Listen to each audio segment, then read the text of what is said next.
Good afternoon. Thank you for joining us today to this, I hope, interesting webinar about claims. A claim is any non-mandatory message or representation that states or implies something about your product, in short. Your speakers of the day, my name is Mathieu Magnier. I'm Managing Associate at Altius in the Commercial and ICT department, and I will share the floor today with Carol Martens from the same department and François Lambert from the Real Estate and Regulatory department. If you have any question about this presentation, feel free to send it via the chat and we will try to answer it at the end of the presentation. If you have any other question in general, you can always contact us by email, obviously.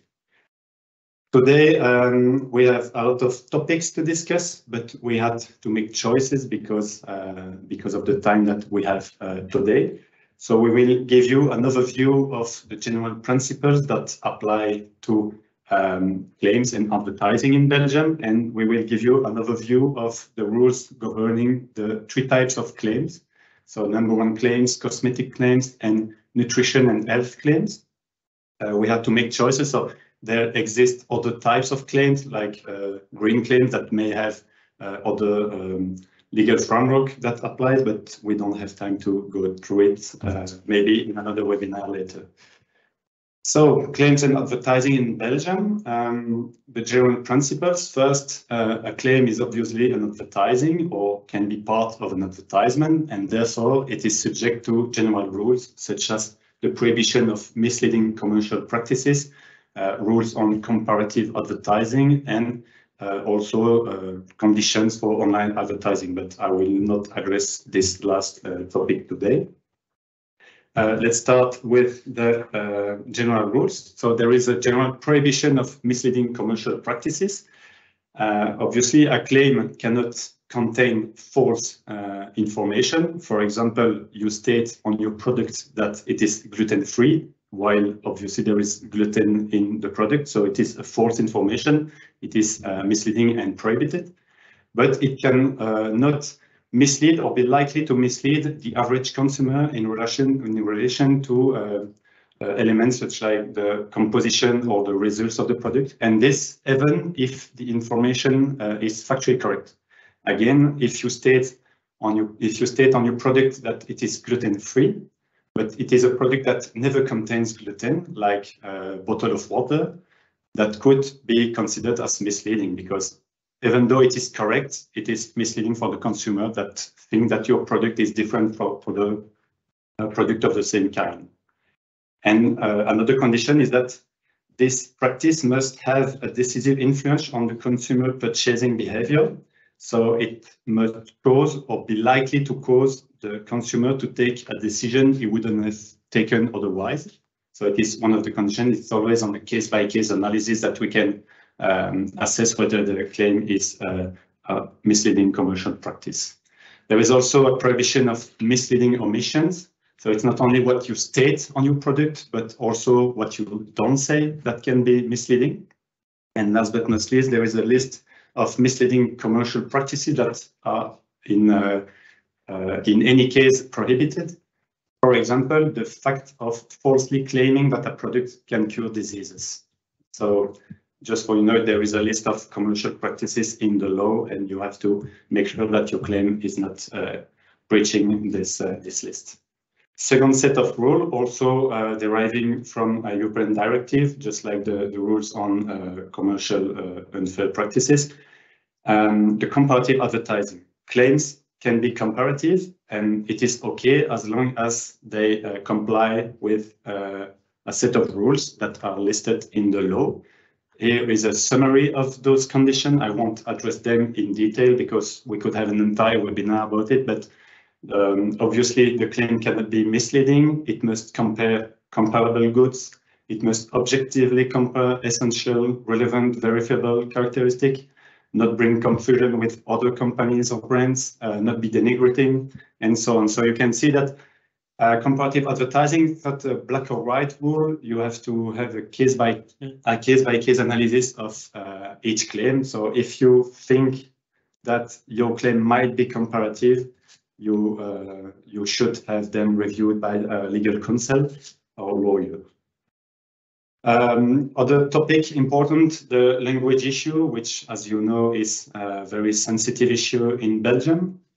The rule is that when there is a Belgian law or European regulation that make information mandatory on the packaging, on the labeling of product, it must at least be in the languages of the linguistic region where the products are placed on the market. So if you target the entire Belgian market, it must be at least in the 3 national languages. Claims are not mandatory information. You are not obliged to put a claim on your product. And then you are free to put your claim only in one of the Belgian languages, or you could put it in English, for example. The only rule is that the indication, the claim, the use of the claim should not be misleading or confusing. And it is also important that the claim is clear and understandable to the average consumers. So you can use easily claims in English like gluten-free or low in sugar because it's easily understandable to average consumer. If you want to use other languages, that can be problematic, also on the business side and the legal side. Last but not least, for the general overview of the rules, the risk and sanction that you may face if your claim does not comply with applicable law.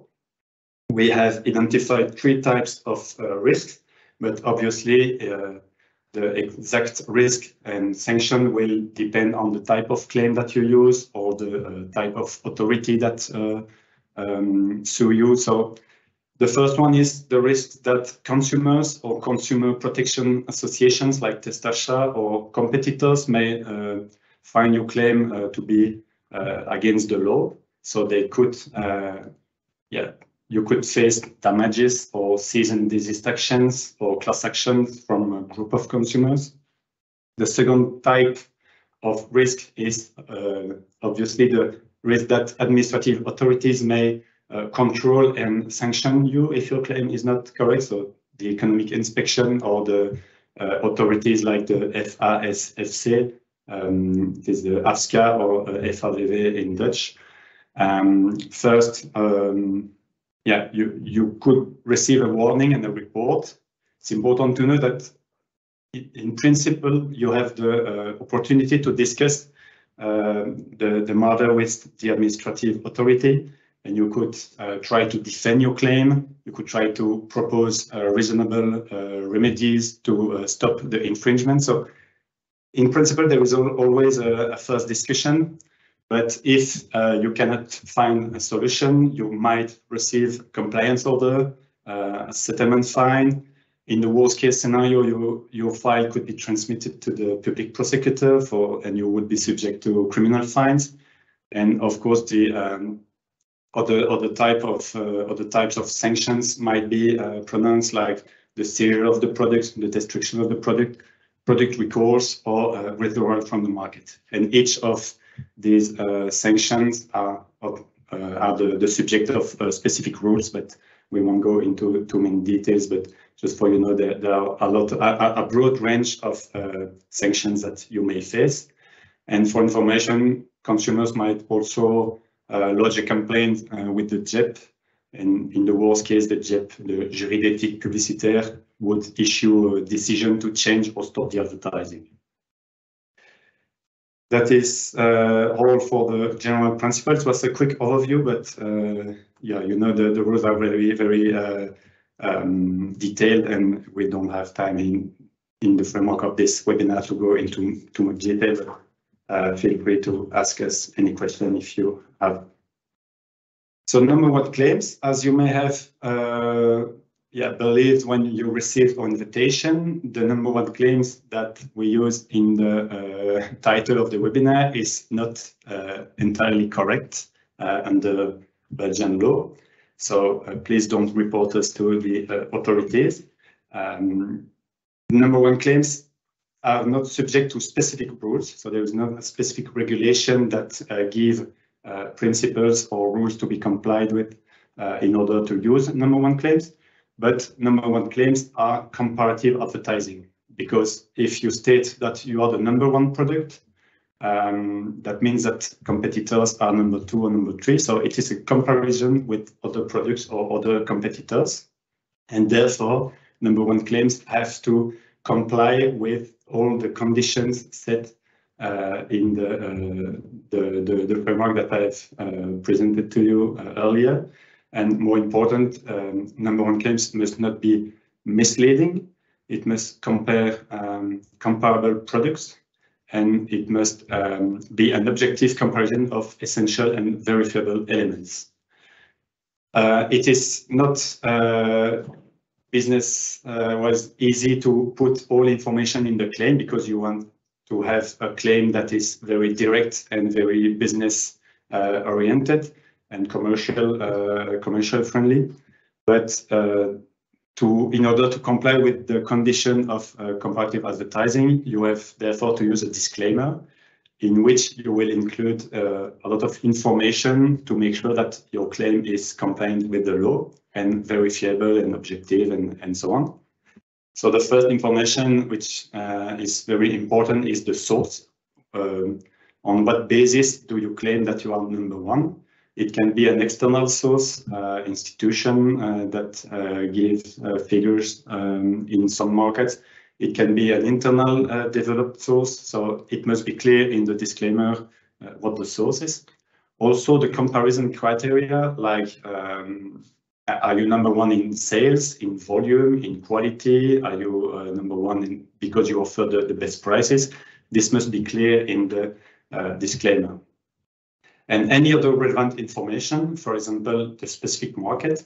Are you number 1 in shampoo product? Are you number 1 in the non-alcoholic beverage? You have to specify that in the disclaimer. Also the territory. Are you number 1 in Belgium, in Benelux, in Europe, in worldwide? That must be clear from the disclaimer. And last but not least, of course, it's always important to state the year that the year of the data that you use, because obviously if you use data from 2002, that might be a good indication that your claim might not be compliant with the law. So the most recent the data is, the better is to justify your claim if you have a problem. And another information that we believe is relevant and important is to the information, to give information where the consumers can find more information about this claim and the studies and the reports that you use. Because the comparative advertising must be verifiable, and therefore it cannot be enough to give information in the disclaimer. You have to give the opportunity to consumers to contact you to have more detail about the claims and the study and the reports. Last point, important, sometimes number 1 claims are based on data received from data reporting providers. And it can happen that there is a contract or there is a letter authorizing you to use the claim or to impose you a disclaimer because they want to control how you refer to the data.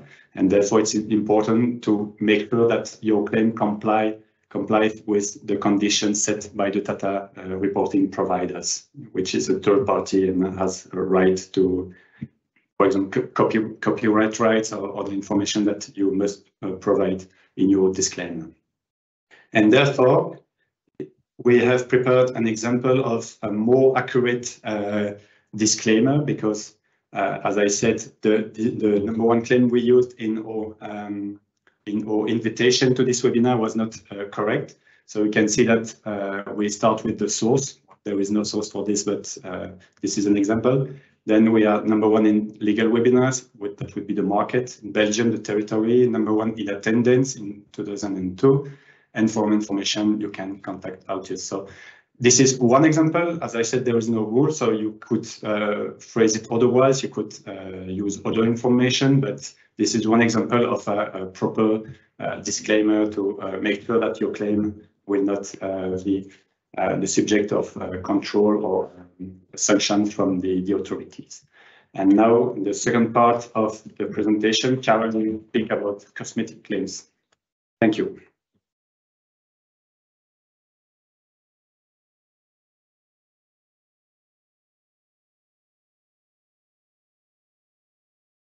So hello everyone, good afternoon, Karel Martens. I'm going to give you today a bit more explanation about a specific sort of claims, cosmetic claims. I have provided a quick overview of the topics that I want to address today. At first, the legal framework, which rules are applicable to cosmetic claims, the terminology and the demarcation thereof, what exactly is a cosmetic claim. And then I would like to address the general principles, which is more or less interconnected with the common criteria. So what is a valid and a reliable cosmetic claim? Then I will go through a quick overview of some specific claims with some specific conditions. Then I would try to give an overview of the risks if a cosmetic claim is not valid or if it is unreliable, and I would try to give an example thereof. And in the end, I would like also to give a conclusion of how to make a valid claim. So at first, the legal framework, which rules are applicable. On the EU level, there is a general legislation, so mainly the directive for commercial practices and misleading and comparative advertising, which is basically what Mathieu explained. So logically, the general rules also apply to the specific cosmetic claims. Then next to the general legislation, we also have some specific regulation concerning cosmetic products. First, there is a regulation on cosmetic products, so the so-called cosmetics regulation. And then we also have a the Commission regulation, which lays down the common criteria for the justification of claims used in relation to cosmetic products. This is the so-called cosmetic claims regulation, which I will go further in later. On the national level, as also Mathieu explained, we have the Code of Economic Law with the Book 6 of Market Practices and Consumer Protection. And next to that, there is no other specific Belgian legislation that specifically handles cosmetic claims. Next to that, there indeed is a lot of soft law and recommendation. For example, the technical document on cosmetic claims is a technical document that is agreed on the EU level. We also have guidelines for cosmetic products for claim substantiation. We also have the Belgian Charter and guiding principles on responsible advertising and marketing communication. As these soft law is not binding, they're a lot used by authorities to assess whether a claim is valid or not. And also in other member states, a lot of these recommendations are also adopted in legislative acts, which means that if you want to launch a product in Europe, it is best, we advise best to apply with all these rules. So then the terminology cosmetic products, what is cosmetic products? They're the cosmetics regulation defines that it is any substance or mixture intended to be placed in contact with the external parts of the human body, so the nails, the hairs, the lips, or with the teeth, with the view exclusively or mainly to cleaning them, perfuming them, changing their appearance, protecting them, keeping them in good condition, or for correcting body odors. So what are not cosmetic products? Medicinal products, medical devices, biocidal products, because this is more products which have the properties for treating or preventing disease in human beings. So why I'm trying to explain that is that there is a lot of discussion and there is so-called gray area between these kind of products. And this is also why the Belgian Federal Agency for Medicines and Health Products has adopted a guideline on the borderline between biocides, cosmetics, and medicinal products. So in order to make a clear distinction for owners or producers to launch a product, it is therefore important for launching a product to be sure under which it will qualify. So then a specific product claim is the labeling, the making available on the market, and the advertising of cosmetic products, text, names, trademarks, pictures, and figurative or other signs. So here the same. If there is a claim which is, for example, that it cures something, it heals, treats, or it protects against diseases, this more has a medicinal intent and is not a cosmetic claim. So I would like to go further, which indeed are cosmetic claims. So as I said in the beginning, there are two main regulations. First, we have the cosmetic regulation, which is basically to guarantee the safety of cosmetic products in general. So a small part of this regulation also deals with the misleading claims, but in general, it applies to all different rules regarding cosmetic products, so also regarding the safety, regarding the substance of the products, but not specifically for the claims. So that's why the EU legislator also adopted the cosmetic claims regulation, which is in particular for claims regarding cosmetic products, which is established to have a common criteria on the EU level in order to justify the use of a claim. So which also is to ensure that claims are always useful, they are understandable and foremost reliable for end users. And on the side of the producer, it's also for fostering fair competition, because it would be distorted for the free competition if producers could just claim whatever they want about the products and therefore mislead the consumer. So the basic rule, which is quite logical to me, is that in the labeling, the making available on the market, and the advertising of cosmetic products, text, names, trademarks, pictures, and figurative or otherwise, they shall not be used to imply that these products have characteristics or function which they do not have. While it seems quite obvious, apparently in practice there were lots of discussion about it, which is also the reason why the EU legislator decided to adopt the additional common criteria. So there are 6 different criteria which I will try to address and to exemplify so that it becomes clear for you. So the first one is the legal compliance, which states that claims that indicate that the product has been authorized or approved by a competent authority within the Union shall not be allowed. Therefore, I made the example that this product complies with the provision of cosmetics regulation is not allowed, because logically all products that place on the EU market, they have to apply with the cosmetics regulation. Then the second one is the acceptability of claim on the perception of the average end user. And third one is the claims which convey that a product has a specific benefit. When this benefit is mere compliance with legal requirements, they shall not be allowed. Then the second example there was the skincare product does not contain hydroquinone, which is also not allowed because this kind of product is bound by EU regulations relating to cosmetics for this use. The second one is the truthfulness, which says that if a cosmetic claim is or something is claimed on a product that it contains a specific ingredient, the ingredient shall be deliberately present. And that ingredient claims referring to the properties of a specific ingredient shall not imply that the finished product has the same property when it does not. Next to these options, I think it's foremost important, as Monsieur also explained, that you have verifiable evidence to show the working of the claim that you want to make. So a few examples that can make it clear is that this product is silicone-free, which is obviously not allowed if the product contains silicone, but even for a small part. And another one is this product contains strawberry. It's also not allowed if the product only contains strawberry flavor. So if you see in the first rule, it has to be deliberately present. Then I think in line with the end of the second one is the evidential support. I'm not going to go through all the topics, but I think the clear line there is that everything that you claim has to be based on truth evidence and logical evidence that is not made an own interpretation of. There's one statement, the fifth one, that says statements of clear exaggeration are also allowed, which is not very logical in the sense of the other topics, but an example therefore would be that this perfume gives you superpowers. I think it's also for the end users easy to understand that this is not the case. So which means that it is a cosmetic claim that can be used. The other one, the dermatologically tested or a cosmetic claim that say that best-selling toothpaste in the world is also not allowed. Also, as Mathieu mentioned, the evidence should be mentioned in a disclaimer, or there should be a way to have access to the tests that have been made thereof.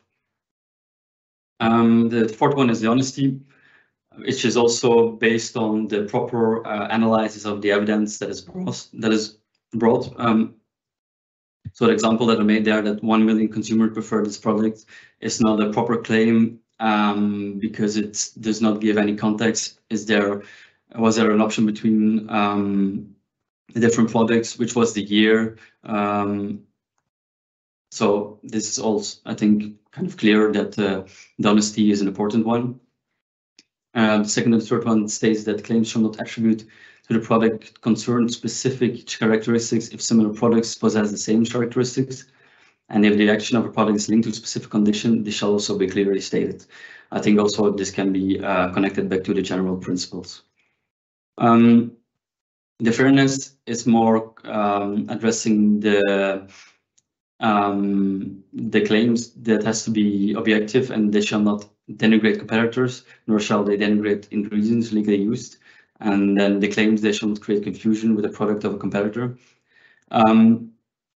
So a logical or a false example there would be the contrary to product X. This product is not known to be irritating. Obviously, this has a denigrate factor to the product of the competitor.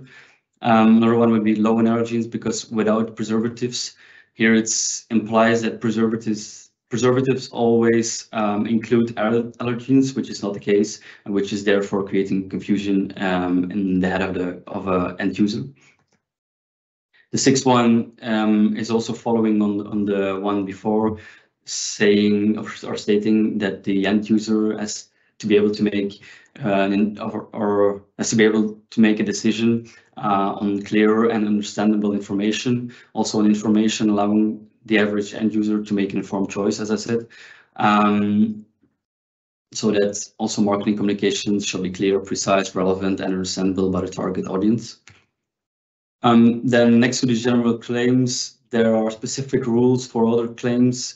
So there is a lot of use in the practice of free-from claims. So that's why the EU regulator also gave some recommendations to the use thereof. The example that I made is from the free of parabens claim, which is connected to other legislation that states that not all parabens can be used in the EU. So yeah, it has a bit of a denigrating factor towards parabens that are in fact useful in certain conditions.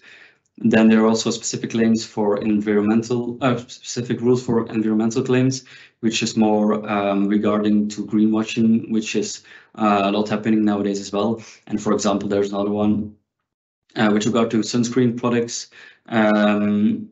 But we also don't have the time to address all of these specific rules. Then the risk, as Mathieu also stated, that non-compliance can lead to punishment by the authorities. I think this doesn't need any further explanation. So that to give you a proper example, there was a recent decision of the JEP in 2021 for a complaint concerned that a makeup brand which presents its products on its website as being free from talc and perfume. However, a complainant noted that one of their makeup products in fact did contain talc and perfume, and therefore is untrue and misleading for consumers. So the advertiser responded thereon that the claim free from talc and perfume applied to 70% of the brand products, that the remaining products are composed of components that are as natural as possible. So he acknowledged that he was wrong, and the advertiser changed it. But however, the JEP still was of the opinion that it gave the impression that a general and absolutely worded statement did apply to the entire product range, and that the concept as natural as possible then does not make the limitation sufficiently clear to the average consumer. So the JEP requested to modify again. So this is just to state,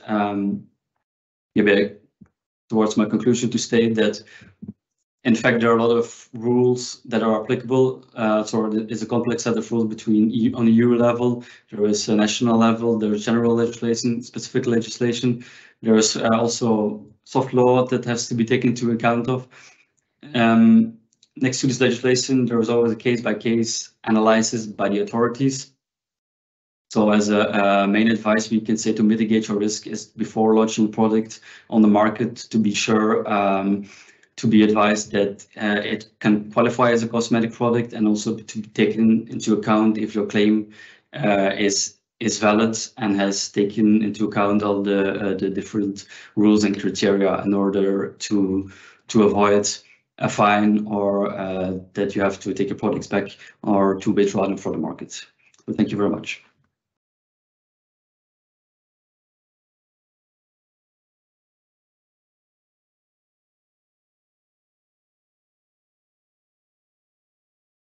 Thank you, Karel. I will end now this presentation with the nutrition health claim. Firstly, let's have a look at the legal framework of this matter. As you can see, there is several regulation at the EU level, but the most important one is the number 1924 of 2006 on nutrition and health claim made on foods. Regulation applies to every commercial claim and commercial communication, such as labeling and advertising of food intended for the final consumer. So it only applies also to pre-packaged foods. Therefore, fresh products such as fruit or foodstuff packaged at the local point of sale are not concerned by this regulation. There is also other specific regulation regarding health claim, such as the number 432, establishing a list of permitted health claim made on foods.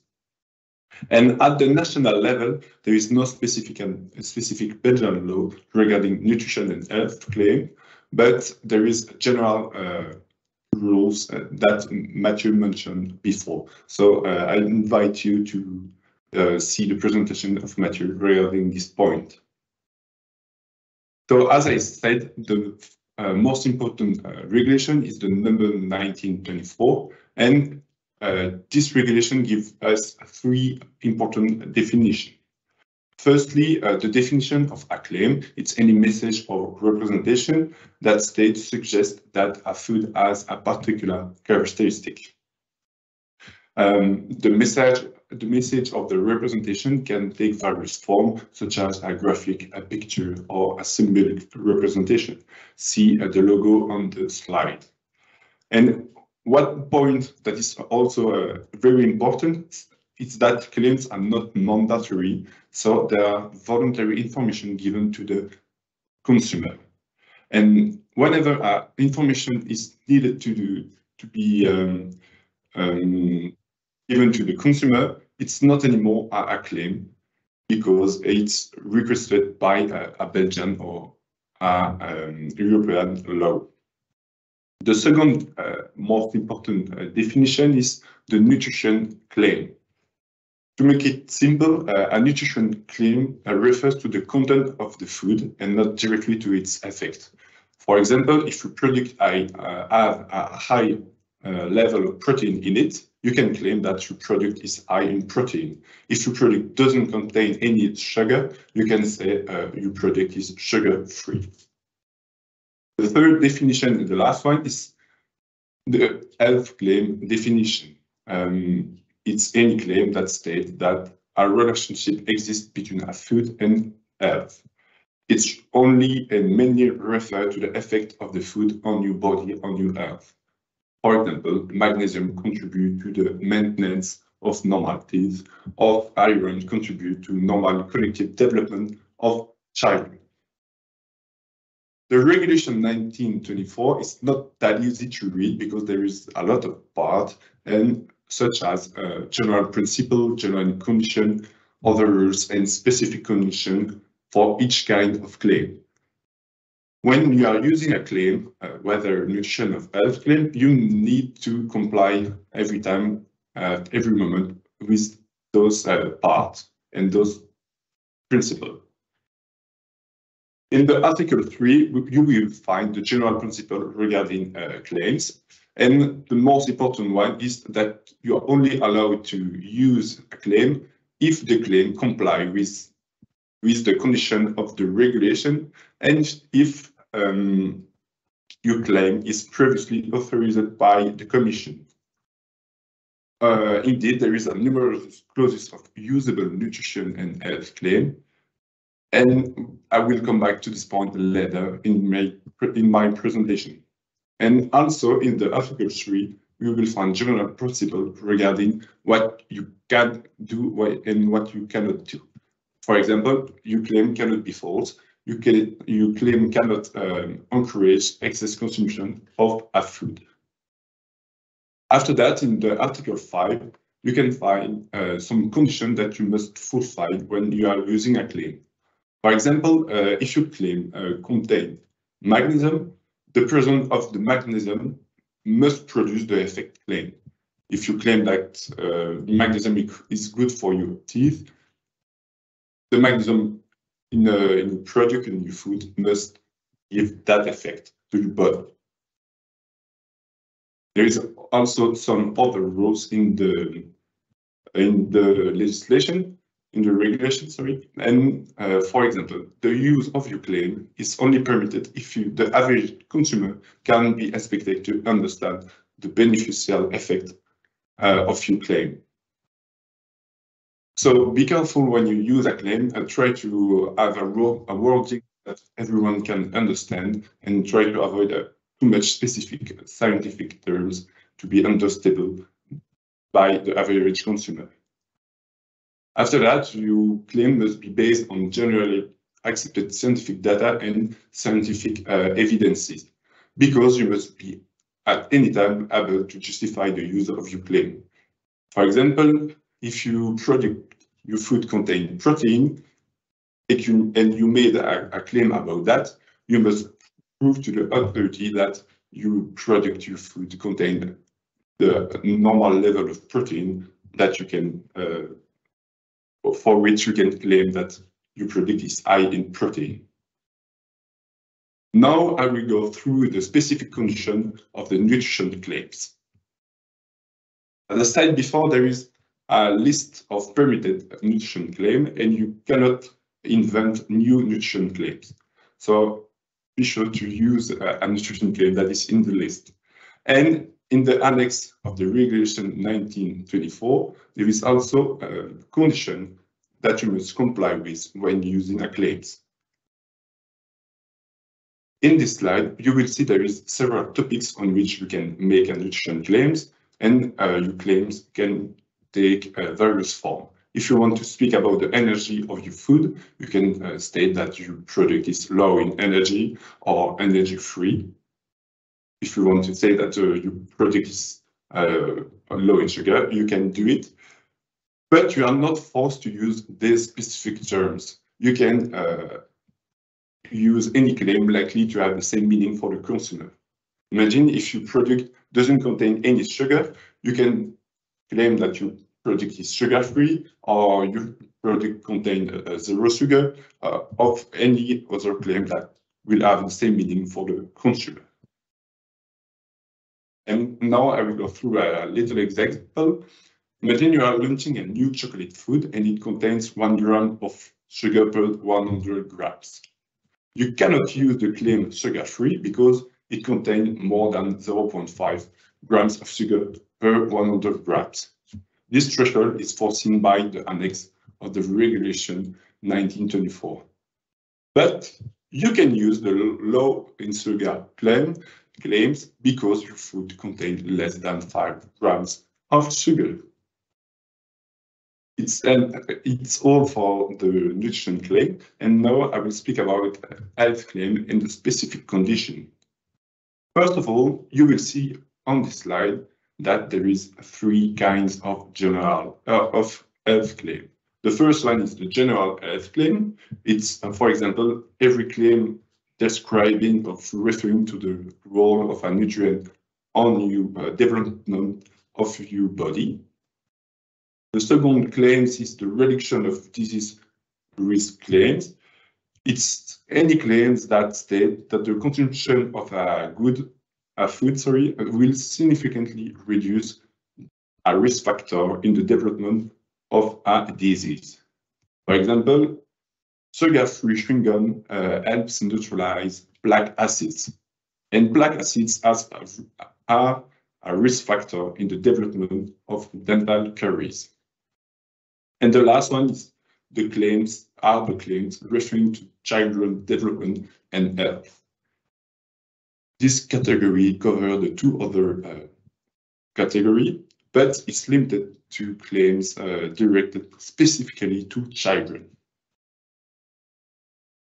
As I said, there is you can only use health claim authorized by the commission. So the commission create a community register where you can see every authorized claim. But in this register, you can also see a list of rejected health claims and the reason of their rejection. So have a look at this register, it's really important. In the regulation, we will find other specific conditions, as I said. And the first one is that health claims are prohibited unless if they comply with the general principle and condition of the regulation, and if your claim are included in the list of authorized claims by the Commission that your claim is in the community register. Also, another specific condition is when you are using a health claim, you must indicate some mandatory information on your labeling or in your advertising. For example, you must indicate a statement that it's important to have a varied and balanced diet and a healthy lifestyle. There is also specific interdiction in the regulation. You cannot make a health claim that make references to the amount of weight loss or make references to recommendation of doctors. And this is an example of health claims that are authorized by the Commission. The first one, magnesium contribute to a reduction of tiredness and fatigue. You can use this claim on your product, on your food, but the magnesium contained in your food must produce this effect on your body. If not, the authority can consider your claim, as illegal. And the second one, the magnesium regulate the blood pressure, is not a claim authorized by the Commission because there is a lack of evidences that the magnesium effectively regulates the blood pressure. So be always careful when you are using a claim to check if this claim is authorized by the Commission. And in my conclusion, I will go through some important points and a reminder. Be careful when you are using a claim. Use only previously authorized claims. When you are using a claim over a nutrient, do not forget to include this nutrient in your nutritional labeling.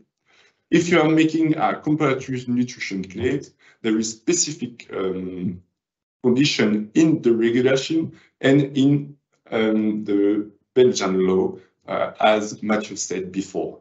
And let's always have a look of the general rules regarding the claims. I invite you to see the presentation of Mathieu. Here it is some user-friendly resources like Q&A of the Belgian authority, of the guidelines of also the Belgian authority and health. And if you have any question, feel free to ask them in the chat right now. And if not, you can always reach us by mail.